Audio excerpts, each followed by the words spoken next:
Greenland, despite its name, is 80% ice, or at least it used to be. Today, its ice cap is melting 3 times faster than it was just 5 years ago. Researchers say it's tied to climate change.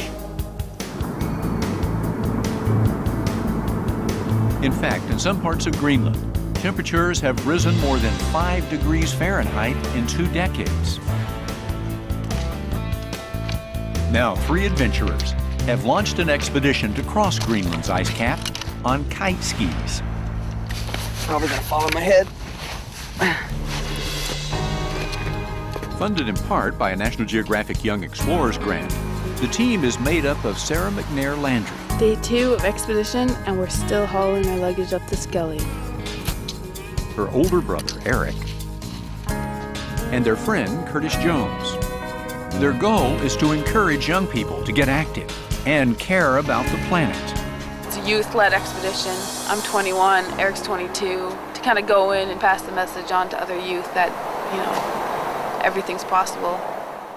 After 4 days of hiking just to get to the ice cap, the weather refuses to cooperate. We're just waiting for good winds and we can kite. Unfortunately, it's been all headwinds, or like today, there's not a single breath of wind in the air.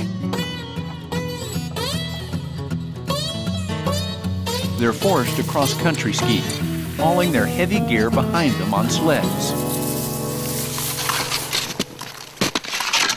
When the wind finally arrives, it arrives in force. But for these kite skiers, too much breeze is a bad thing. Winds are picking up. It's getting kind of crazy. As you can see, I can barely stand up. A bit of a lightweight. It's about 47, gusting to about 56. It's pretty strong winds. We've decided that it's probably day over for today.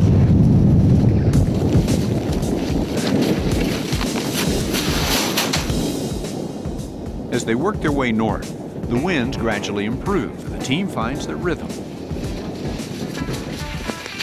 With their kites flying, they can cover more than 100 miles a day. So they kite. And kite.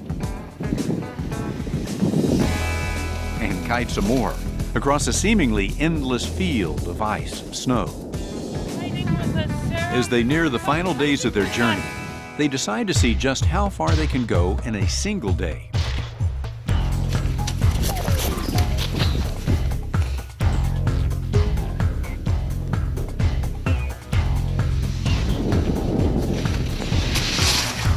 After nearly 24 hours of non-stop kiting, the team is exhausted. How's your day, Eric? I'm gonna take my boots off because my feet are destroyed. I'll put these nice down booties on. Sarah checks their distance on the GPS. 412, see that? 412 kilometers. Destroyed it. It's good. That works out to 256 miles, or about the distance from Washington, D.C. to New York City. It's a personal best for all of them, and a feat only achieved by a handful of other kite skiers. To celebrate, they take a well-deserved break. And where better to relax than in an open-air living room, fully furnished with a snow couch, snow coffee table, and even a snow television.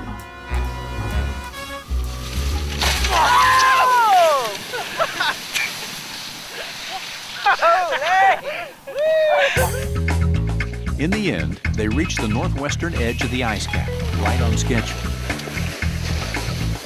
They've traveled 1,400 miles in 45 days, with no injuries, incidents, or delays. We also accomplished some of the unwritten goals that should be with every expedition. We stayed together as a team. We're on talking terms at the end of the trip. We're great friends at the end of the trip. And we had fun on the trip. In other words, a flawless expedition on an ice cap with an uncertain future.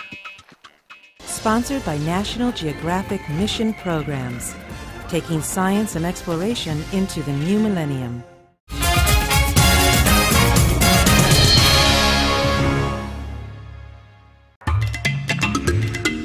For the best subscription offers to any National Geographic magazine, log on to nationalgeographic.com/magazines.